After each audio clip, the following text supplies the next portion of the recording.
சில சமயம் நான் இந்த சோஷியல் மீடியாஸ் பார்க்கும்போது திடீர்னு இந்த லேண்ட் இந்த விலைக்குன்றாங்க.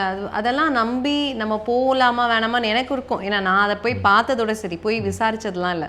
ஸோ நீங்கள் எப்படி அந்த மார்க்கெட்டை பார்க்குறீங்க? இந்த மார்க்கெட்லேருந்து அந்த மார்க்கெட்டை நீங்கள் எப்படி பார்க்குறீங்க? முதல்ல வந்து இப்போ ஆன்லைன், இப்போ நீங்கள் ஆஃப்டர் கொரோனா பார்த்தீங்கன்னா ஆன்லைன் வியாபாரம் எல்லாமே ஆன்லைனில் வந்துடுச்சு.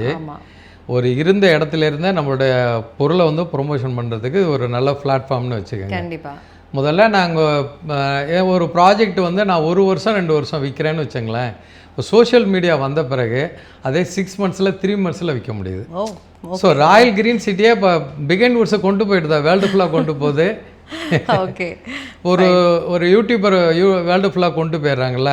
ஆமாம். ஸோ இந்த ஏரியாவில் ராமநாதபுரத்தில் பிளாட் வாங்கணுங்கிறவர் ஒருத்தர் லண்டனில் இருப்பார், சிங்கப்பூரில் இருப்பார். ஸோ நம்மளது இந்த பிளாட்ஃபார்ம் மூலமாக போகும்போது அவர் பார்க்கும்போது அந்த வீடியோ பார்க்குறாரு, உடனே நமக்கு கால் பண்ணுவார்.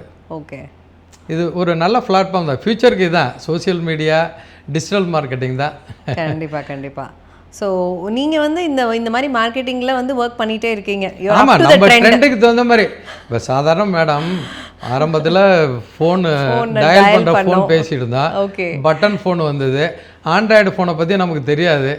நம்மளை அப்படியே மாற்றிக்கிட்டோம்ல. இன்றைக்கி ஆண்ட்ராய்டு ஃபோனை நம்ம யூஸ் பண்ணுறோம்ல. கண்டிப்பாக. ஸோ இன்னமும் அட்வான்ஸ் எல்லாம் ஏஐ எல்லாம் வந்துருச்சு, நம்ம யூஸ் பண்ணுறோம்ல. நம்ம அப்டேட் ஆகிக்க வேண்டியதான். பிளாட்டுக்கு எதுவும் ஏஐ யூஸ் பண்ணல. வீடியோஸ் மட்டும் ப்ரொமோஷனுக்கு ஏஐ யூஸ் பண்ணுவான். நான் சொல்கிறேன், காலத்துக்கு தகுந்த மாதிரி நம்மளும் மாறிக்க வேண்டியதுதான்.